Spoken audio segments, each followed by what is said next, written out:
This conference will now be recorded. Okay, this is the Recreation Advisory Committee meeting, Wednesday, June 21st, 3:30 p.m. So in terms of attendance, it looks like I see Dave, Kim, Councillor Davey, RuPaul, Lee. Is Ann here? Ann's there. Oh, I don't see her on my screen. Oh. And I don't see Sally. They are both there. Okay. Anyway, I'll figure it out. Okay, do we have any disclosures of pecuniary interest? None? Okay, we have the approval of the agenda. Everyone had a look at the agenda today? Okay. Looks pretty good to me. I'll move it. Second? Okay, And seconded. okay, all in favor? Good. Okay, review of draft minutes of our last meeting. Any questions arising from those minutes?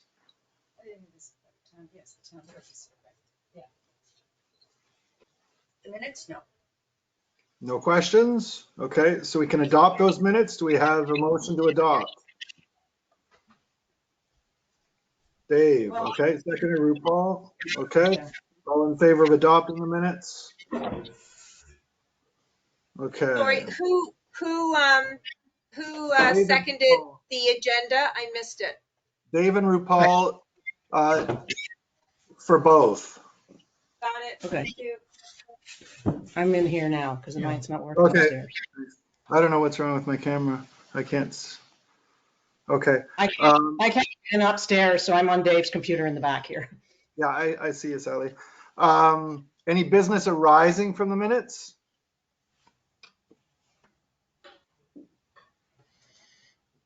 No? Nope. Okay. So Kim, you wanted to start right off with Fred Simpson, correct? Sure did. Okay, Fred, it's all yours. Okay, Kim, can you give me shareability, Actually- please? Screen share? Yeah, I will. 1 second here. Going back to the agenda. I'm sorry, I was busy, but the agenda should have on here. Oh, I see. Town clerk. Okay.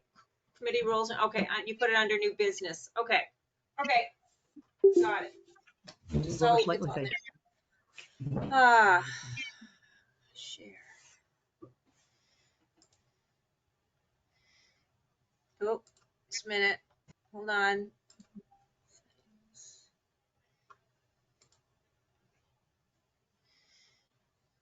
I know how to do this. Just 1 second.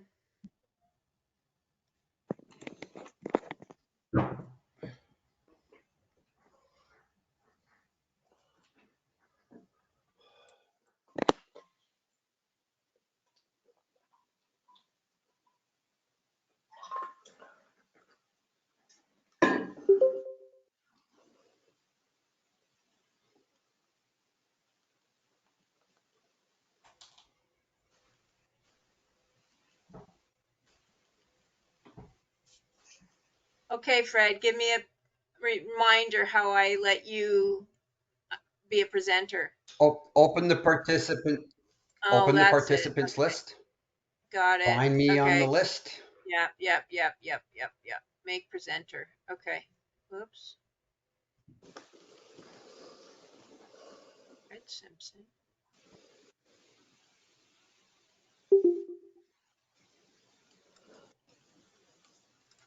There you go. All right.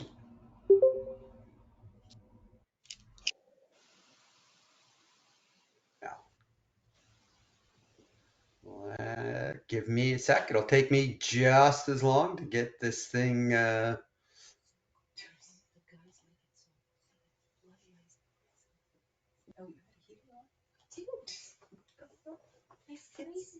know, but it's like 95 outside.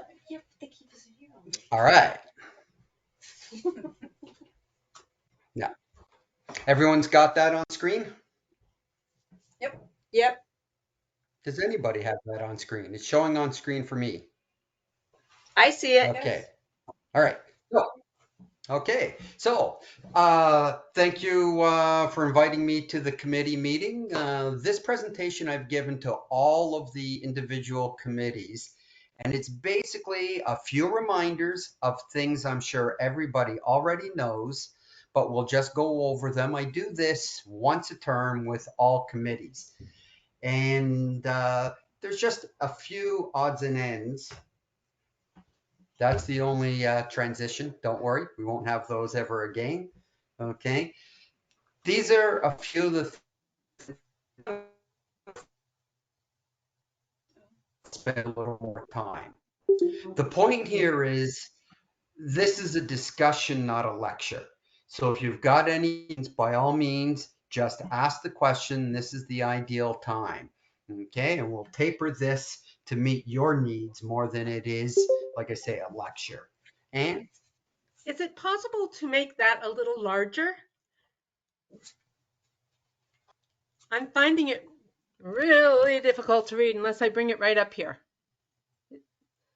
right up there. Now, depending on whether you're using the app or whether you're using online, you should be able to shrink the images of people to the benefit of, so grab the slider either on the side or on the top, depending where you've got it, and shrink the Hollywood squares. You're good? Yep, thank you. All right, perfect. Let's carry on. Oh.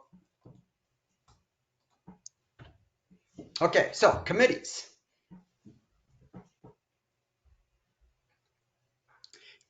Yeah, I see this gets a better result when you're in person. Okay, but I'm warning you now, if you guys don't start laughing at my jokes, I'm leaving. Okay, this is the committee we're all, I'm waiting to see actually formed. So far, I haven't got this one yet, but we'll get there one day. Okay, so everybody should have received, now I granted it's months ago now, back in March or so, I emailed to everybody several, and this was one of them. Actually, what I sent everyone was the guide for committee members, and in it were the links to a number of documents we're going to talk about today, and this was one of them, the Standing Citizen Advisory Policy. So if you don't have this, you can get it off our website. You can ask Kim for it, or you can email me, okay, if you want a copy of this. And if you want a hard copy, by all means, just ask and I'll print you one. Okay, this is the guiding document. This is the primary document that every committee refers to. And it talks about things like the fact that committees make recommendations with very few exceptions. Committees make recommendations to council, and there's a number of things that they have to follow. You'll find all of that in that document, including the mandate for every committee. Okay? So if you're not sure what the Recreation Advisory Committee's mandate is, you'll find it right there. Okay, enough about that. What I want to focus on the most is accountability and transparency. This is the number one issue, okay, that all committees have to be aware of. Over and above the work they're doing is to ensure that it's open and available to the public. That's why this meeting's being recorded. That's why if a meeting is held in council chambers, it's always open, right? It starts with this definition, okay? This is how the Municipal Act defines a meeting. It's any regular, special, or other meeting of council, a local board, or of a committee of either of them. So clearly that applies to this committee, okay? This means that every committee must be held in public, and that's defined. Public has a lot that is involved to define it as a public meeting. An agenda has to be published. We all know that, right? Has to be published in advance. If it's not published in advance, it's not a public meeting. The meeting can't happen. It's pretty cut and dry. That's how important it is to publish an agenda. You don't publish an agenda in advance, you're having an illegal meeting. Okay. Now, I like to see them published a week in advance. All right. Nothing says it has to be. That's just what I prefer. Okay. We have a format for it. Nothing new. But the point that needs to be made is you should avoid adding things to the agenda after it's published. Now, I get it. Sometimes things come up and you want to deal with them. What you need to avoid and be careful of is if it's a controversial item. You should really avoid at all costs adding something to the agenda if it's going to attract broad interest or be controversial to a group of people, because they can legitimately argue you withheld that by not putting it on the agenda. And you can ask Kim or Councillor Davey when it comes to our agenda for council. I hate to see things added late. All right. Other things that make a meeting public. We talked about it. It has to be in a publicly accessible venue. Now that can mean typically in town hall. That has to be published on the agenda, where the meeting's being held. Now, we're talking primarily here about physical meetings, right? It has to be in a public venue. It has to be accessible, AODA compliant, right? Accessibility for Ontarians with Disabilities Act, right? That's why we have it in town hall that has an elevator, right? So all of those things are required to be considered a public meeting, okay? But now we have this new thing. We have this virtual meeting as well, right? And the legislation allows those now. But there are some rules to virtual meetings as well, right? There has to be either a way for people to join or a way for people to see the meeting, right? So this meeting's being recorded. In some, it's it's strictly the recording. Some it's strictly the link to join. The link to join is the best way, but that has to be published on the agenda. Okay. Here's the kicker: you can't switch once the agenda is published. Okay. So if you say it's going to be a virtual meeting and you publish that, you can't change your mind for that meeting. And vice versa. If it's an in-person meeting and you go, oh, weather looks bad, instead of driving out to town hall, let's make it a virtual meeting. Can't do that, right? Because the public has no way of knowing you changed it. And putting a sign on a door or sending out an email just doesn't cut it. Okay? So a few, rules and regulations when it comes to public meetings. And remember, you can't exclude anyone from a meeting. You can't say, no, you can't join. You can't participate. You can't keep the media out. Okay, the media is the public, right? So those are all things that make a meeting open and transparent to the public. And if you break any of those, there is an investigative body people can complain to, and they will find fault. And they have found fault with virtual meetings since, not with Mono, but there has been a number of examples where the privacy commissioner or the closed meeting investigator have found fault and have sanctioned municipalities for not following these rules. Okay, so be it. Any questions about that? All right. Fred, So I think we've pretty much covered everything here. Meetings have to be open. They have to be public. They cannot be email meetings. Okay. A meeting in which you discuss something by email or in the hallway or at the coffee shop is not a public meeting. Okay. And in fact, that is explicitly a closed meeting. Okay. Now, so anytime a quorum of committee members discusses something outside of the committee room, let's call this a committee room where we're at now, you're holding an illegal meeting. Okay, you're holding a closed meeting. And I've given some examples about emails going around, right? Now, some people hang themselves on well, it's the decisions of the committee that count, right? So as long as we don't make a decision, but we can still talk about it. But that's not correct, okay? The debate that leads to a decision is every bit as important and maybe even more important than the decision itself. And that is clearly established by the Integrity Commissioner, by the Privacy Commissioner, and by the closed meeting investigator based on provincial legislation, the Municipal Act.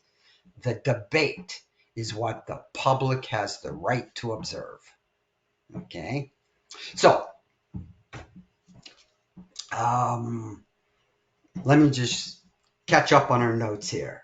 Okay, yeah, let's go back one. We don't want to talk about that yet. So the point being, discussions outside a committee meeting are running a meeting illegally.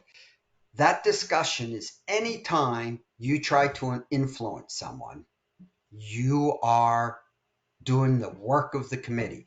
Anytime you say, yeah, I understand, but I think this, or you should consider that, or this is what I think we should do, or have you thought of this? That's debate. That's trying to influence another committee member. Now, you can do that in groups of less than a quorum. So what's the quorum for this committee? 4. 4? 4, nice round number. Okay, so you can have, and a definition of quorum, of course, is more than half. Don't get into any of these things about 50% plus 1. You'll get a mathematician coming back on you, telling you that's not right because, and he's right, that'll round up to a different number. Okay, more than half, that's a quorum. Okay, you can have discussions in small groups. So in this committee, a group of 3 people is not a quorum. You can talk amongst yourself. A group of more than that is a quorum. Send an email to everybody and everybody kind of round robins and emails everybody back and forth. That's a quorum. Okay, you do that on the phone, that's a quorum, right? Small groups is allowed. You can discuss things with members, just not with a member of 4 or more. Okay, is that clear as mud? Yeah, okay. All right. Always have been. This question came up earlier in camera. Okay, there are very, very strict rules on going in camera. The slide pretty much says it all. Advisory committees are not permitted to go in camera. And the reason is advisory committees aren't technically making decisions, they're making recommendations. Okay, there are a few exceptions. There's a couple committees that can, and if another committee thinks it needs to, they should discuss that with the clerk in advance. Okay, that's the best bet. Clerks being clerks, they're probably going to say no. but if there's a good reason that can be defended, then sure, I'll approve an in-camera meeting. Okay, but for the most part, I don't know if you've ever gone in camera. I've never come across a reason for an advisory committee to go in camera, but it could come up. Okay, so far so good. Yep. All right.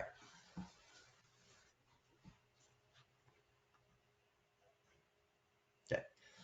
This is what we're trying to avoid. The decision has been de facto made before everybody steps into the committee room. Okay? So our goal is to not have made the point. The discussion is part of the meeting, and it's an essential part of the public meeting. All right. Now, any questions before we move on? Okay. Now, you, right at the beginning of this meeting, you asked, are there any conflicts of interest? I'm not going to go into a lot of details here because technically, Municipal Conflict of Interest Act applies to councillors. It does not apply to committee members. Okay. It's in here because it's a good idea to have an understanding of it, but you're not held liable. It's good practice and it's good policy that anytime you're in a situation that appears to be a conflict of interest, you should declare it. Okay, there are a bunch of rules. Conflicts of interest are technically only about money, financial things, right? It does apply to a couple of committees, the same two that can go on camera. It doesn't apply to advisory committees. There's a bunch of rules about what are conflict of interest. I'm not going to spend a lot of time on them. If you're interested, you can read this in the guidebook that I provided you for committee members, or you can call me and ask if you've got a question. Okay? Unless there's a question right now, I'm not going to spend any more time on this. Okay? All right. There's a bunch of slides on this. Like I say, we're just going to skip through this. If you have concerns, let me know. Have you ever declared a conflict to anyone on this committee? No. Okay. Good.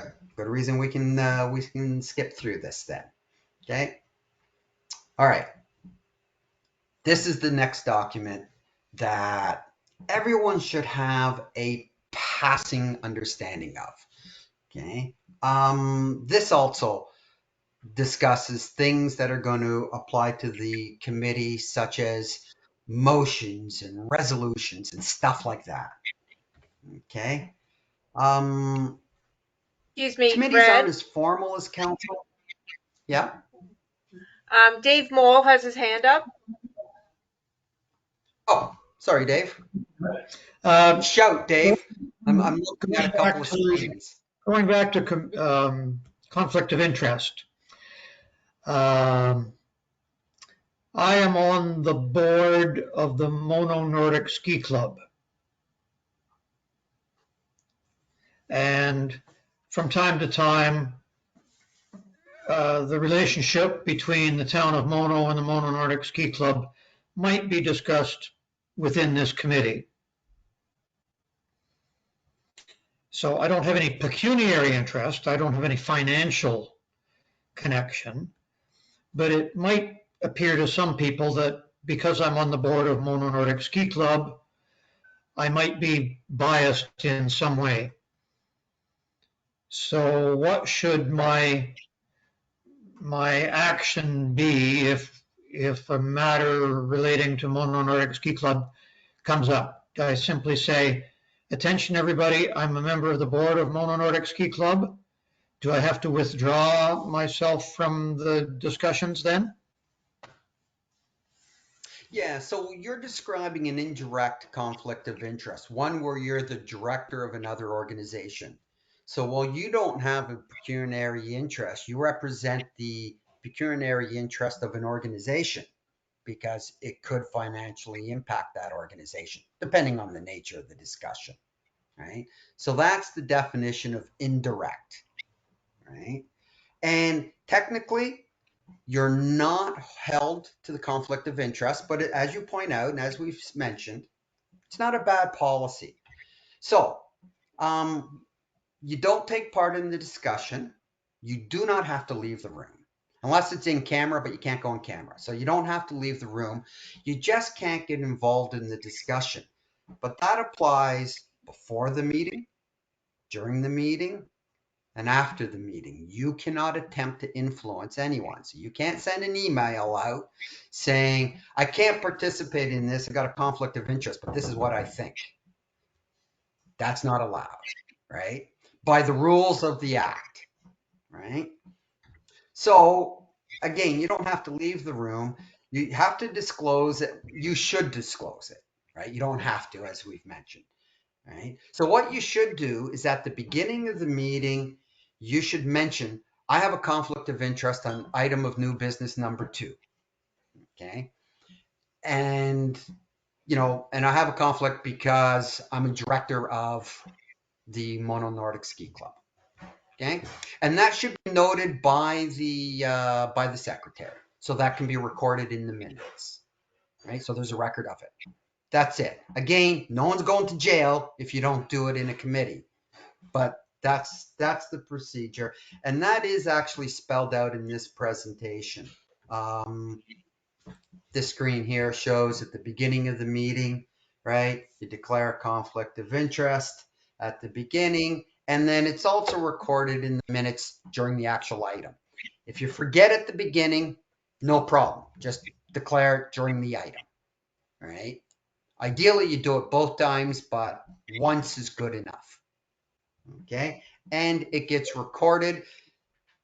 If you know it in advance, think about what you're going to declare, because the secretary should be recording it as you wrote it. They shouldn't be editing it for content, right? It's as you declared it, right? So you should think about how you're going to declare it. Okay, good, thank you. That help, Dave? Yep. All right. Okay, I think we left off here. Members of committees should have a passing familiarity with Section 3 of the procedure bylaw. That's the one that talks about things like the role of the chair, a quorum, voting, that sort of stuff. Everyone should have a general idea. You don't have to go into huge details. The chair should have a bit of an understanding of Section 5 as well, and that's the motions, how they work, orders of precedence. Don't get hung up on it. Okay. Don't ever, ever, ever quote Robert's Rules of Order. Okay. Don't do it. Just don't go there. Okay. There's plenty enough in our procedure bylaw to get us through most situations. Okay. If you think you're going to rely on Robert's Rules of Orders, you are going to get eaten by, I think they're crocodiles, but someone told me they're wolves. Okay. Okay. In my opinion, there is very little a 200-year dead white British military officer can bring to our meetings today to make them more efficient. Okay. It's a 350-page tome and nobody can memorize it. And if you're going to sit there and quote, you know, Article 421 on page 386, you are not going to speed up anything. Okay. This is the way a meeting should work when there's a conflict. Okay. And this is spelled out in our procedure bylaw, but in basic, something comes up in the meeting. The chair decides how you're going to handle it, whatever that might be. The chair always rules, right? The rest of the committee can overrule the chair at any time. So if the chair says, okay, we've talked about this enough, let's move on. If you move on, then by de facto, you've accepted the chair's ruling. But if anybody, only one person needs to say this, if they have an issue with that ruling, they just have to say, right, I'd like to challenge the chair's ruling. Right? It's all it takes, right? So it's called a motion to appeal the chair's ruling, right? And it's voted on. The committee decides how things are going to happen, right? If the majority say, yes, we'd like you know, we don't agree with that motion, or not the motion, that ruling, then great. The chair can either say, okay, I withdraw that, let's do something different. You can ask the group, well, how do you want to do it then? Right? Or you can propose a new procedure to carry forward, right? So the committee gets to decide. It's non-confrontational. No one's, you know, getting upset with the chair. The chair is just trying to keep the meeting going and moving along. And if you disagree, just say, you know, I disagree. And the chair can either change the ruling, ask the committee what they want. If no one's quite sure, you know, they can formally vote on whether to overrule the chair or not. And again, in which case, the chair has to make a new ruling. And before he or she does, she can ask what the committee wants to do. Okay? No book needed, no for precedence, none of this, no Robert's Rules of Order, right? It's a very non-confrontational way of handling it. Okay? Any questions about that at all? Okay. And that can apply to any ruling that the chair makes, right? No, I don't agree with that. Okay, I'll change it, says the chair. Or what would you like to do? Or, well, I think this is right. Let's let the committee decide if they want to accept my ruling or ask me to make a new one. Okay.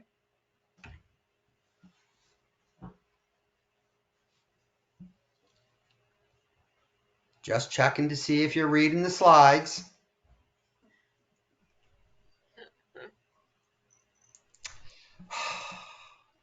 Fine. Normally I get a pretty good, you know, chuckle out of a few people. You're a tough crowd. You should have changed the name to Mr. Simpson. Yeah, Just saying. maybe next time. Okay. The role of council on the committee. Okay. The council member on a committee is not there to lead the committee. Okay. The council member will never be the chair or the secretary of a committee. They're there to bring their experience, and that includes council's view or perspective, right? But the council member is a member of the committee like everyone else, with a point of view like everyone else. Okay, so while they have the perspective of council, perhaps they're not afforded a, you know, unique position on the committee. Okay? So we just want to make sure everyone's aware of that in all of their committees, right? Any other member of council can attend a committee meeting. And in fact, all council members are encouraged to stop by at least once in a term to all committee meetings, but they're ex officio. So they're not part of the quorum. They're not voting. They can certainly talk and discuss. So they have a position more than the public, but they don't have a voting position and they're not part of a quorum. Okay. So talking of the public, I'm going to interject with one thing that maybe I should have talked about earlier, and that is the role of the public when it comes to committees. And we talked earlier about accountability and transparency. But what I didn't say was what the actual role of the public is in any committee meeting or any council meeting. So it's worth talking about a little bit. Okay. The public has the right to observe a meeting. That's it. Their right is to observe, right? Now, a committee can offer a member of the public to have a greater involvement. They can offer them to speak on a subject, but there's no right of the public to say, it's my right, I demand to be heard on this subject.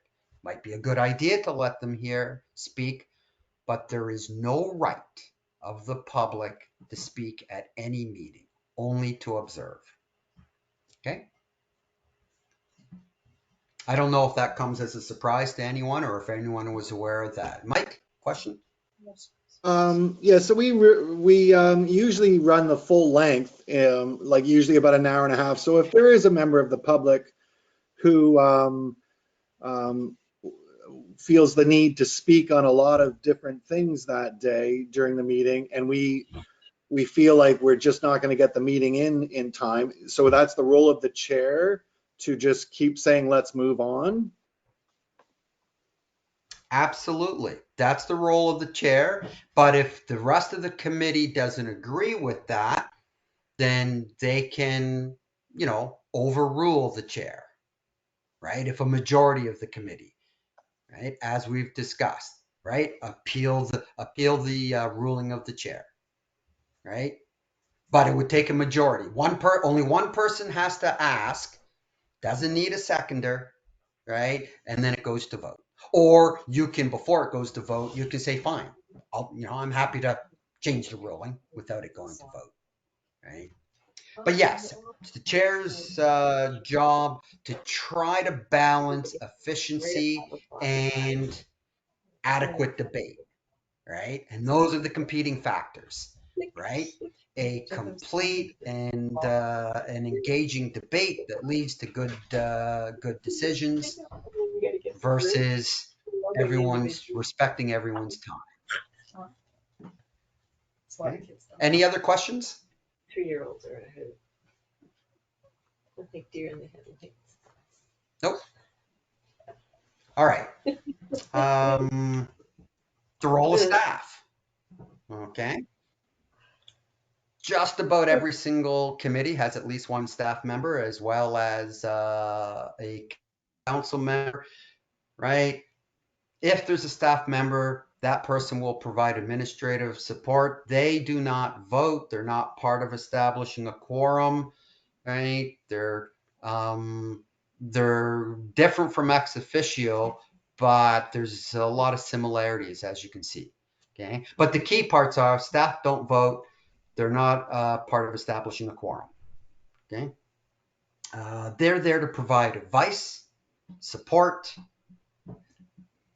that sort of thing. Okay. No worries, no questions. All right. Just in case you weren't aware, there you go. There is a remuneration. It's not huge. Talk to your council if you think otherwise. But just in case you weren't aware, right? We tend to pay it out once a year, towards the end of the calendar year. Okay. Freedom of information is a tricky one. We'll spend a little bit of time, but not too much time. But if there are any specific questions, I'll try to answer them. But there's two halves to this legislation, which makes it tough to deal with. Okay, so don't worry about getting too far into the weeds. Staff is here to lend assistance if you have questions. All right. There's the freedom of information part. That's the fact that the public has the right to access just about any record unless it has personal information about somebody. All right. The public has the right. That includes email. So if there's any email that is within the care and control of the town of Mono, it is FOIable. Okay. So be careful. You email something and copy it to anyone on staff or to a member of council. That email's under the care and control of the town of Mono. That includes, you've got a group email, right? It's at rack@townofmono.com. Yeah. If not, whatever it is. Those are all FOIable, as are any records. Now, to be FOIable, it has to be a record. A recording's a record. A phone message is a record. Anything you can refer to after it occurred is a record. Emails, documents, those are all records. Okay? The public has a right to access them, though there are rights and privileges of people that you might be talking about or referring to. in it. Okay. Then there's the other half of this act. It really should be two pieces of legislation, and that's the protection of privacy. So while all these documents can be requested to be released, we have to protect the privacy of individuals. Okay. This, plus the next several screens. Don't worry about memorizing this, but this is the general idea of what is personal information. Okay. So you can see there's a lot here, right? Things that you would normally expect, right? Race, ethnic origin, color, religion, age, sex, those are all things. Education, medical history, identifying numbers, symbols, and other particulars assigned to an individual, right? So that's employee number. That's also address, right? Anything like that. That's all personal information when it's tied to the person's name. Right? There we go. Address, phone number, fingerprints, and blood type, just in case you have it. Okay. So Fred, There's this can one. you hear? Yeah.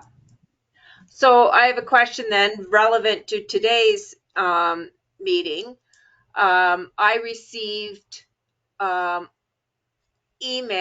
a couple of emails from individuals who would like to be considered for our Mono Melodies. I in turn forwarded those emails on to RAC so that they could take a look at them prior to today's meeting. So are you telling me that I should not have done that? Nope. That's permissive, right? Okay. So ideally, anytime anyone provides you as a committee member with some personal information, you should get from them permission to circulate it. Now, sometimes it's implied, but implied is always arguable. Explicit consent can't be argued. So in a perfect world, you would do one of two things. Can I forward this email with that information to the other members of committee? And they respond in email, yes, you can. Bingo. You're covered. Yep. Or if you're collecting information in a form, you put that on the form. This information is being collected under, blah, blah, blah, blah, blah for this purpose. You're covered. Okay. What you can't do is share that with the general public. Right. No. But you can absolutely, because you've stated how you're going to use the information. Even if you ask them, can I share this with the rest of the committee? Right. So, and again, ideally that'd be in writing. Do it by email. Right. That's the perfect world. Doesn't always work that way, but that's what we strive for. Okay. Got it. Makes sense? Mike? Yep, first. Yes, so when I watch council meetings for either the town of Mono or the town of Orangeville, when it's a member of the public who addresses council, council will ask them to identify themselves, and sometimes I believe in Orangeville, give their address. So if we have a member of the public, we're allowed to ask them to identify themselves, but we don't ask for their address. Do we just ask if they're a resident of the town of Mono, or what are we allowed to ask? Okay. So you found one of the dichotomies of the legislation. The legislation sucks. So technically, we shouldn't be asking, but there's a great deal of value of knowing that the person is a constituent and often where within the municipality. What we really should be saying is, if you don't mind, if you have no, would you mind giving your address? And make sure it's clear the person has the right to say no. That's really how we should be approaching it. We don't. Not just Mono, nobody does, right? So you've really zeroed in on a loose thread on this whole legislation. Now, what tends to happen is, especially when these procedures all kind of came about before virtual, right? You'll notice in the town of Mono council minutes, I state a resident asked a question. Now, they did give their name and probably their address in a public forum full of other people that were recording. But in the minutes, I say a resident, stated this, and I don't put their address in. The exception being if it's a Planning Act matter, because the Planning Act actually allows name and address to be given. Okay. So during a statutory public meeting for a planning matter, I do put the person's name in it. I don't put their address in the minutes. It's a compromise. Okay. For the committee, by all means, say, would you mind giving us your name and address? Right. Now, if someone ever comes back and says no, no problem. You can't deny them. You can deny them speaking because, no one has the right to speak, but you've already invited them to it. So, kind of rude. But there's rarely a need to quote their name in the minutes. And if the person calls me up and has an issue with their name showing up in minutes, I will redact it. Even on council minutes, I will redact their name. Okay. Not a perfect answer, Mike. Kind of long-winded, but I hope it helps. Okay. The other point I want to make about personal information is bullet 2 that's in blue. Okay. Personal opinions or views of an individual, except if they're about somebody else. Now, what the heck am I getting at? Right? Okay. Your opinion is your personal information. I, Fred Simpson, think that it's an absolute crime that they didn't pave Monoam Town Line. That's my opinion. That's my personal information. But if I have an opinion about somebody else, I think Mike Sodden is a stand-up individual. That's Mike's personal information, not mine. So you see that subtle but crucial difference? Your opinion about somebody else is the personal information of that somebody else. It must be treated as any other personal information. It cannot be disclosed without the permission of that person. Okay, so be careful on that. And it's probably just a generally good idea to be careful of putting anything in print that's an opinion about someone else. But keep in mind, it's also a legislated requirement to protect that. Okay, and not circulate it without the written, explicit permission of the individual that you're talking about. Clear as mud? Yep, pretty much. Okay. All right. That's it, right? Business cards are not personal information. Anyone who's, representing a business, don't worry about it. That's not personal. Okay. Name, address, position, phone number, not personal. Okay. We've talked about all of this, right? Consent. That's the key word on that page. I know that's not the one highlighted, but that's the key word, consent. Okay.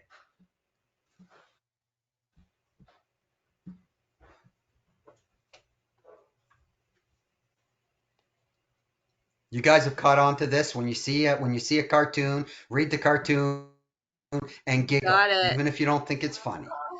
Okay? Work with me now. Okay, everyone received this form. I am still waiting for a couple back. Okay, I'm a patient man, but okay, if you have not submitted this to me, and there are at least 2 people on this committee who have not, please get this back to me. I don't want to go to clerk's jail for failing to have written permission to circulate your email address or phone number. Okay? That's why I've asked for this. Don't worry, there's no clerk's jail. There's only a director of recreation jail. That's why I'm patient. As long as they keep paying me going in jail. Okay? Remember, this is all in the guide to council committee members.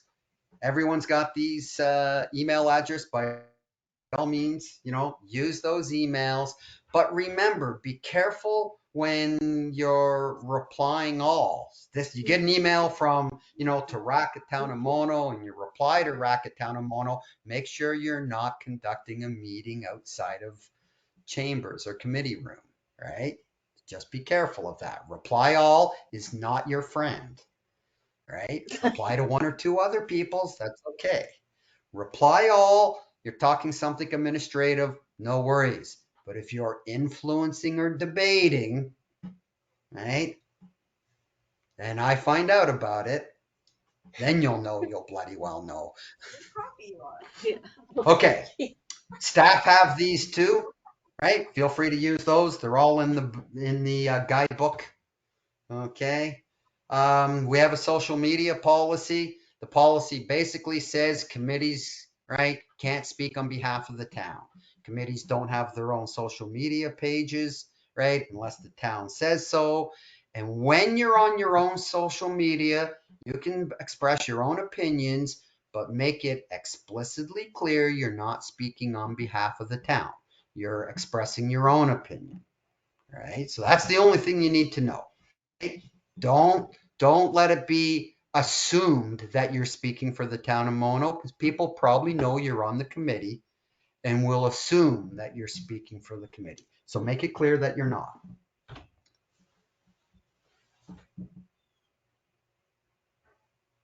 That's it. That's it. Okay. So thank you for 15 minutes of your time. Yeah, well, okay. Maybe a little bit more than 15 minutes. Are there any questions before I sign off?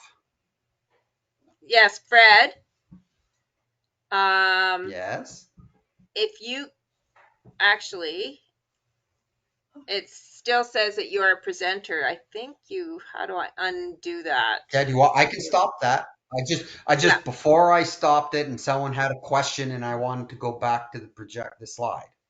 But Okay, if so there are no keep it up then, questions, because Fred, I know I've had the question posed to me from the committee about having semi-virtual and in-house meetings and all of that. So can you please explain, and I know you and I have talked about this, to the committee why it is not possible for us to do a hybrid meeting? we don't have the resources. It takes a lot of staff. They'd have to be done in council chambers at the council desk. It takes significant resources in the way for technical support to run a hybrid meeting. And we, at this point, are not dedicating those resources to permit that. Okay. We only have so many staff people, and it takes 2 trained staff, and those staff are already doing council meetings, town halls, and other things. To throw in all of the committees is at this point unrealistic for staff to be able to facilitate. So that's why we don't do it. Merci buckets. Yeah, thanks, Fred. Okay. Okay. So is that number 3 or number 4 for you, Melinda? No, just 2. Just 2. Yeah. I don't. Okay. Anyways, thank you very much. I'm going to end the screen sharing, and I'm going to step out and let you carry on with your meeting. Any questions or anything, give me a shout. Thank you. Good night. Okay, thanks, Fred. Thanks. Thank you.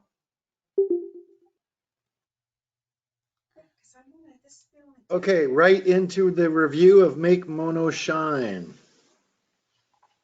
Okay.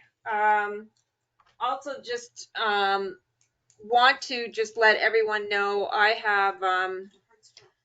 do have to leave at 5 o'clock today because we've got 220 kids who are getting their pictures taken for soccer this evening. So I will have to finish at our allotted time thing at 5 o'clock today. Anyways, okay.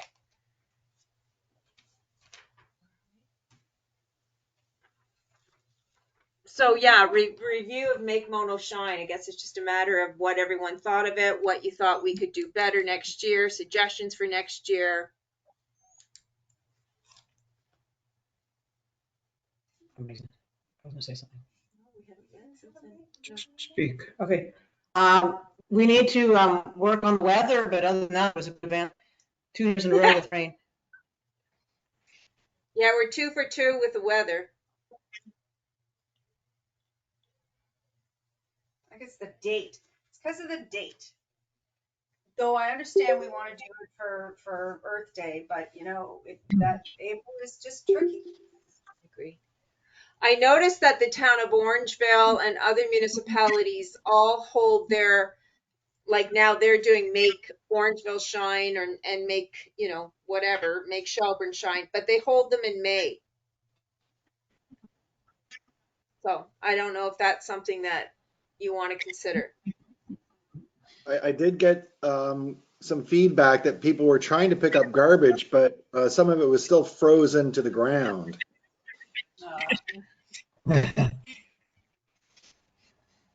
and many people, they didn't know that this garbage thing. My neighbors, we asked, and they were not aware. So if we can make them more aware, I guess,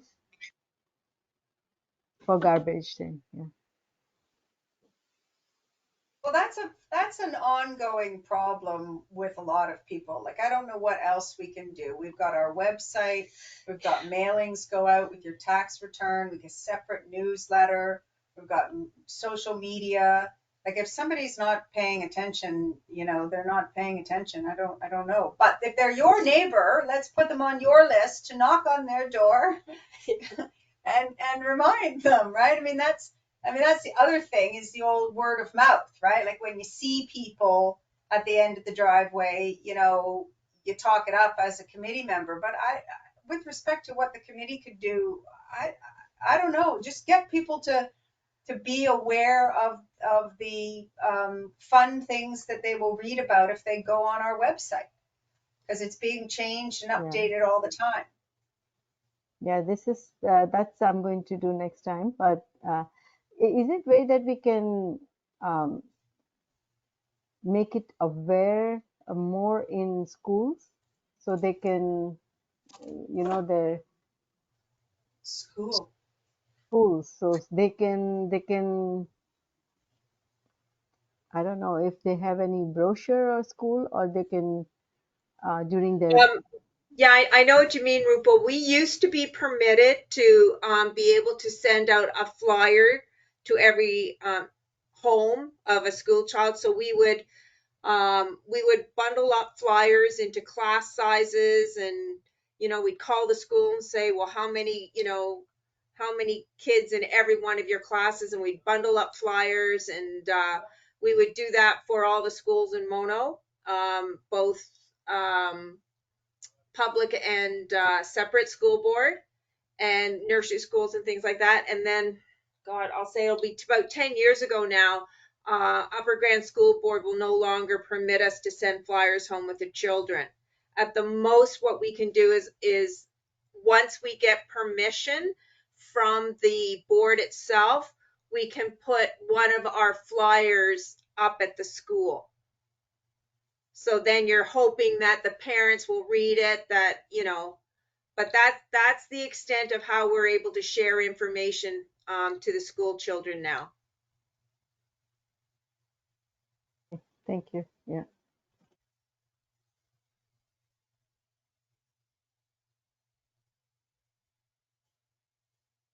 Perhaps we can discuss it in the lead up to the event next year, but maybe we can introduce an aspect of, you know, teams or specific communities, like a challenge for the garbage pickup, so that we could have a representative from each area to try to get more people involved. And then when they weigh their garbage, we kind of have a prize for the area that picked up the most garbage. That's a good idea. Like, you know, like Fieldstone, Cardinal Woods, and that's kind of thing. You mean neighborhood representative? That's And then awesome. we'd have a rep or a captain who would start knocking on doors, and we'd have a prize or two for the top place teams. Yeah, that's a good Good idea. idea. Yeah, that's a good idea. Yeah.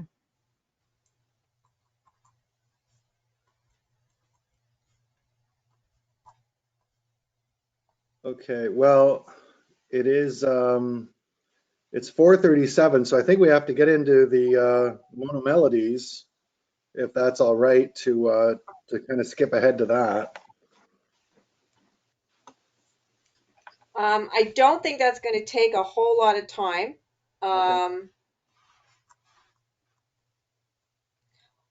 Only because we did get and I actually wrote.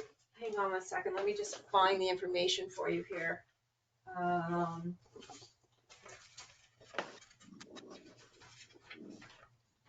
So Mono Melodies, we did advertise it, like we did paid advertising on social media for Mono Melodies to try and get the word out. And I know, Dave, you had indicated you saw a lot of postings about it, or a lot of advertisement about it. And when we did the final numbers on that, it said that the paid ad reached 3,722 people. We had an engagement of 78 people, 64 link clicks, which is only about 1.72%, and then 5 other shares. So, yeah, it reached 3,722 people, and 78 people paid attention to it. And we've had two. And we had 2 submissions as a result. So anyways, the one submission, I know I sent both to you, but the second submission, we had a challenge technically to listen to it. At this point, I'm wondering, you've got a couple of options. One being, do you want to extend the time frame and allow people to continue, keep submitting, and maybe we omit from having the Mono Melodies in July and just have one in August to be able to allow people more time to submit? Or do you want to say, you know what, we only got 2 total. Do you want to go back to the drawing board and try something different for next year? I mean, there's a couple of options out there for you to discuss what you would like to do.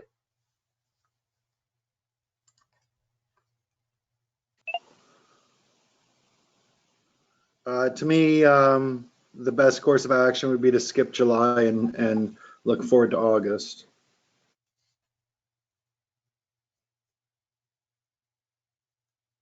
So, and like re-advertise again, you think, or how are we going to get more people for August? What if these 2 guys aren't available even in August, right? Like we'd have to re-advertise, right? Or what are you thinking? Well, why do we think there weren't more submissions? Are there just too many events like this type of thing? Are there too many, restaurants that offer live music? Is there just not enough interest? Like, I'm curious why we think we didn't have more submissions. It's a good question, Mike. I've noticed that other communities are doing like concerts in the park, but they're doing them with more with groups that are known in the neighborhood, like known around town. So, they're inviting the J Kips band. I think actually the J Kips band performed up in Shelburne, either it was last Friday or it's this Friday that they're performing. And then I know they've got Campfire Poets coming, and so they're getting more of the established musicians to do these, what do you call it? concerts in the park. Right. So I actually thought that we had a great idea with inviting people who are aspiring musicians to come forward. And, you know, as you saw, one of the aspiring musicians was a Mono resident, but no longer lives in Mono, but agreed to come back to Mono to perform on one of these 2 days. So unfortunately, we didn't get as many as we were hoping we were going to get.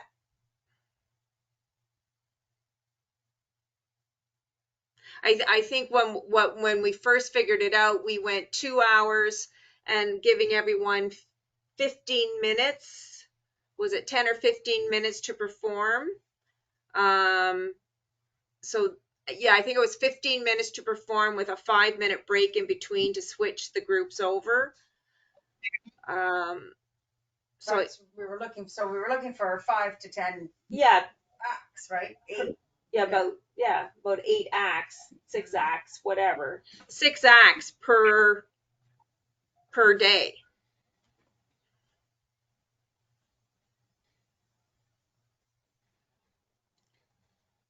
So I don't know, you know, whether we can try re-advertising and cutting it back to just the 1 day. We can try, you know, I can send, what do you call it, flyers to all of you. And you know, if you could put them up on your local mailboxes, sometimes that's a great way to get the word out, because everybody does go to their mailbox. Does this I mean, person have enough material to play for 45 minutes? Does one person have enough material? We'd have to ask them. So what you're thinking is, like, have just the 2 people that we did get submissions from and let them play for 45 minutes each? To make it worth the attendees' time, yeah, you would want it to be somewhat of an evening, yeah.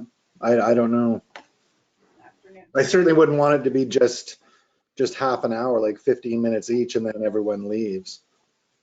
So would that have been one of the challenges, that we were only giving the new performers 15 minutes? Do you think they would have preferred to have had a half an hour each? So, you know, we cut it back to 3 performers spread out over 2 hours. Yeah, I agree, half an hour. Yeah. Well, I think we started with a small amount because thinking about a real true aspiring artist may not have a repertoire that's that long, right? Yeah. So I guess maybe we could advertise, or when we go, that, you know, it could be as short as 15. We don't want to discourage you. Come on out if you've only got a couple of songs, Mhm. or you could have up to half an hour. And maybe that would get people.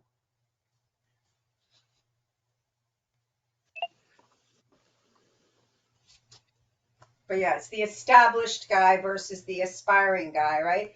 Like the other places in the towns around that have evening entertainment, they may have a little bulletin board or whatever. We could put a poster up in the restaurant, right? But again, the actual bands that are playing there are No, being they're paid getting and all that, paid, right? yeah. So, but they might know somebody or have a kid. Didn't Jonathan Neville was one of the 2 that was one of the 2 that submitted? But I actually, don't think is his son did. Because I don't know what his last, what the kid's last name. I don't think his son did submit. Because I don't think it was his son. I think it was his Partner's girlfriend's son? yeah. Okay. So I don't know what the person's name was. I don't know. But he made it sound like he was really truly just a teenager, which is, I kind of thought, what we were looking for. So we could make it just August and give another whack at the advertising now in the beginning of July. Reassess. Are we having another meeting to reassess this? Yeah, we'd have to. So is that what you would like to do, is to re-advertise for the August date only? Allow the presentations to be 15 to 30 minutes in length, and then we would choose, you know, 3, maybe 4 presenters or musicians for the August date.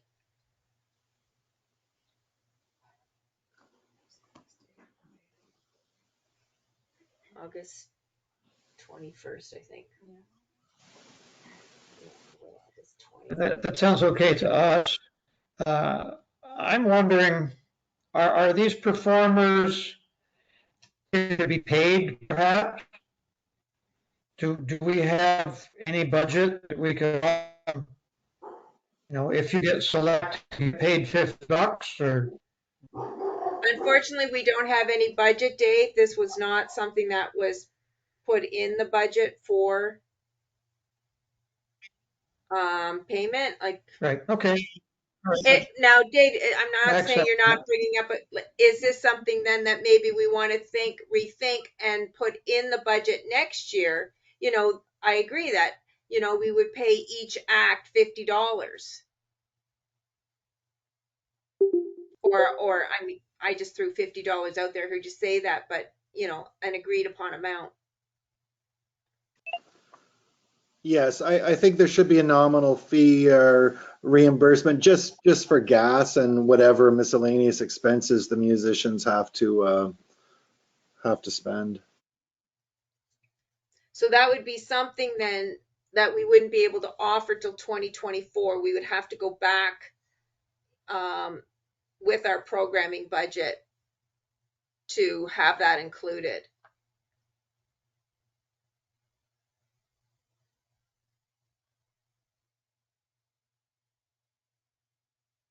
So what's the majority of your opinion on that?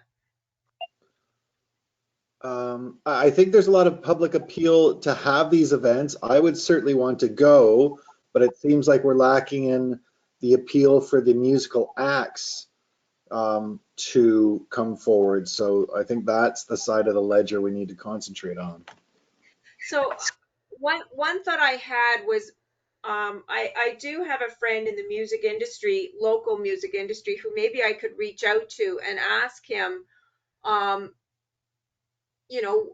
where did we go wrong with trying to attract aspiring musicians, and see if we can get any feedback from him as to what would make this more attractive for aspiring musicians. Are we focusing, or are we including any diverse group musician, or just because I see lots of diversity here in Mono.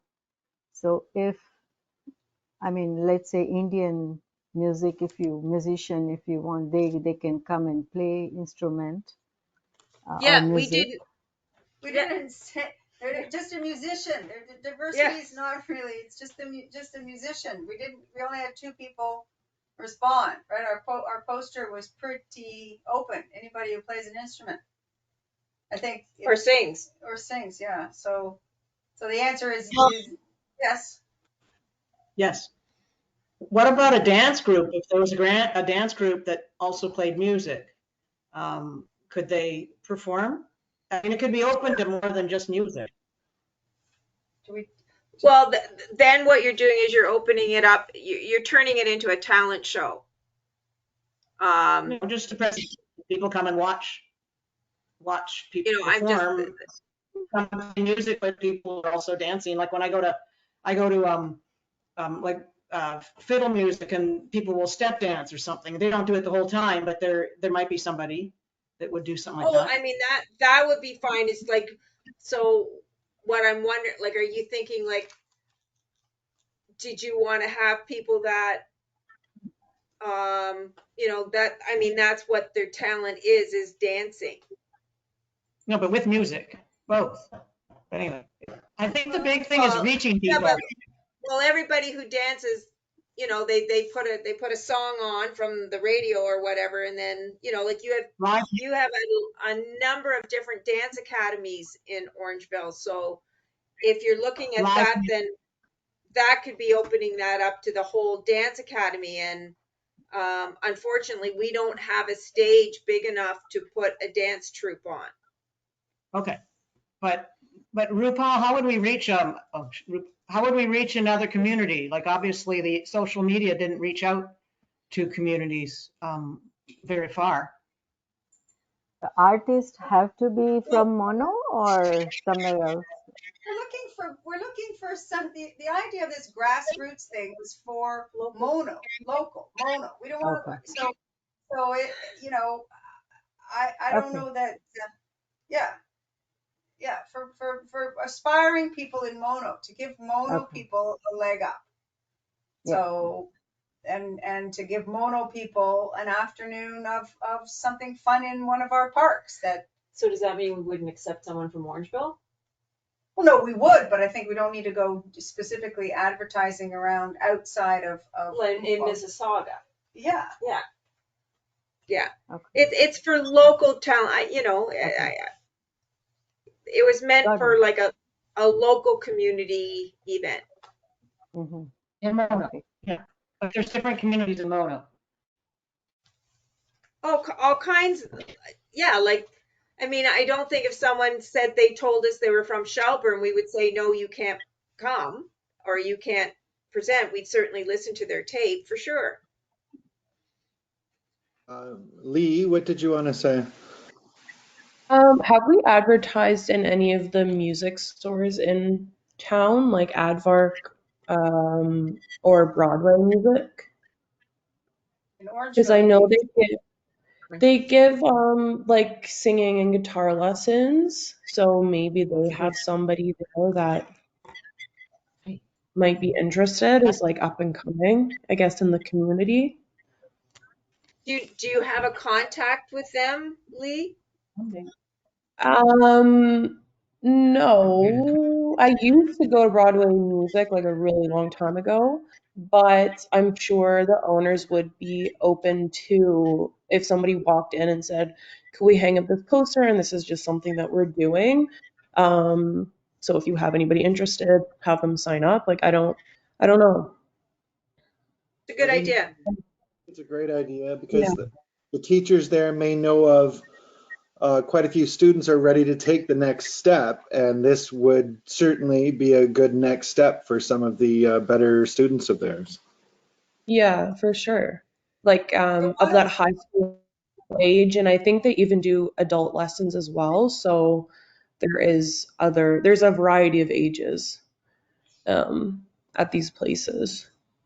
So that's a great idea. So if we had a new poster and now all of us got some of the posters, we could go around and communicate with, when you talk about the community, it's like anywhere in Mono, talk to people and ask them if they want to put up. I mean, even the, the coffee shops and things that you may very well, if there was something there, because it clearly, just as RuPaul said at the very beginning of the thing with of our meeting part after Fred was gone, with the, getting the word out, it's tricky. And so maybe the grassroots way of literally going around with a poster, us talking, if anybody is interested in doing that, or if we all are interested in doing that, we could all just, take 3 posters and go and put them someplace. And if you have the same idea as somebody else, you get there and the poster's already up, well, then you got to find someplace else. But someplace small,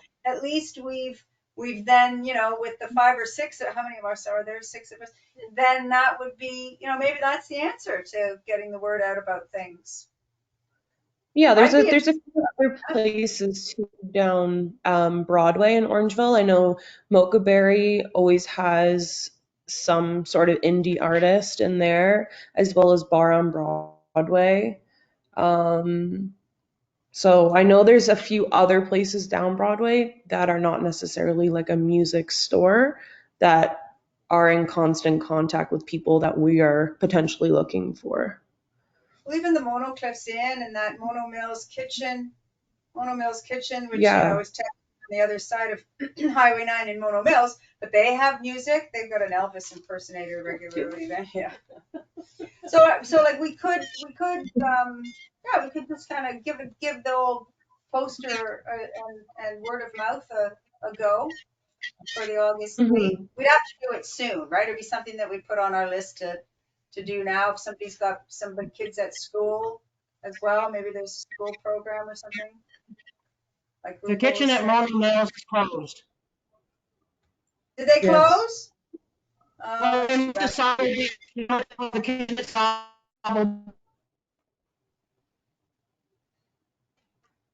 And who was the other one? Nifty Nook. Nifty Nook closed, and they've got music now. Because now the Headwaters Racquet Yeah. Club. Pardon? Nifty Nook is now Headwaters Racquet Club. Yes, they are. Yes, they are. Yeah. I'm just saying that different places might be an option for us to just word of mouth with people. Obviously, businesses that are still in business. Okay, Kim, you want to Go discuss ahead. our next meeting date? It's 2 minutes too. Sure. Sure.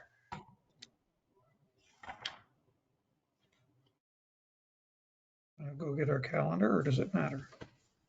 It could matter. Tuesday, Wednesdays. So Wednesdays are the day we like? Mhm. Did we like this time given that we know that Chris can't come? Marcus can't come? Yeah. What are we thinking? I don't know if that was just a one-off for Marcus or not, but I would guess that this is probably not a great time for him, but it does seem to work for others. Right, okay.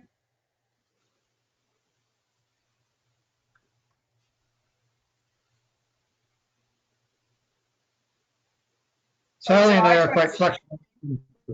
July 26th, Mike, what are you thinking? When is our date for August for Mono Melodies? August the 20th. Okay, that leaves us enough time. On Sunday. Or the 19th, I guess. We won't be back for it. It's today's the third Wednesday of the month. Yeah. We need to do something regularly. Yeah. So which date are you looking at? Melinda just brought up a good point, and we used to do this.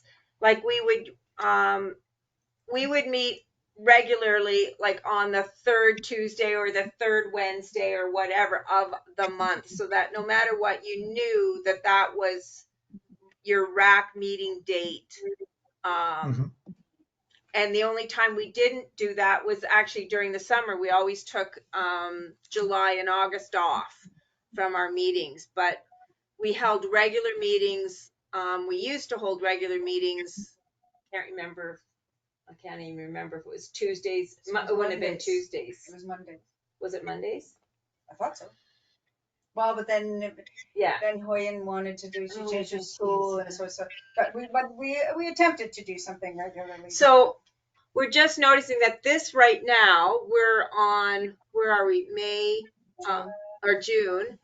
So we're on the third June. Wednesday right now of June. So what if we said, okay, the third Wednesday of July, which is the 19th? That's fine. That works. Good for us. Okay. And what time? I won't mess it up this time, promise. I'd really prefer this time. Is there any chance that 5 p.m. would work for people so that we're not breaking up people's day? 5 p.m. works for us. Okay. What about Rupal and Lee? Yep, works for me. It works for me. I'm fine with 5. You That's guys fine. good with 5? So it'll be from 5 to 6:30 p.m. Okay. On Wednesday, July 19th? You got it. Okay.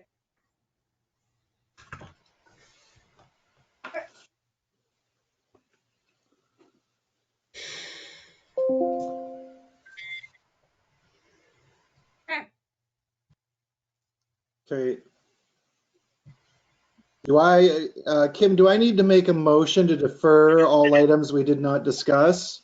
Or do I just make a motion to adjourn? Yeah, I can just put, for Snowshoe Lending Library, that was deferred. I think that's the only thing on the agenda, isn't it, Mike? Yeah, and then just all the upcoming events, but they're so far in the future that we can discuss at the next meeting. Exactly. Okay. Okay, so we have our next meeting date, so a motion to adjourn. Okay, Dave, the second RuPaul. Okay, all in favor? I think you did hear me say that. Oh, Melanie also did. Yeah. All in favor? I'll see you all on Wednesday, July 19th. All right, great. Have a Okay. great month. Yeah. Bye. Bye, guys. Bye. Yeah, you're right. When he was saying that, I had that thought in my mind. Great, okay, whatever. So I have held back. Okay, I gotta go. I'm trying Can't to chat. We're gonna chat another time because you're gonna be later to chat with me, so I'm gonna go. Sorry to have interrupted.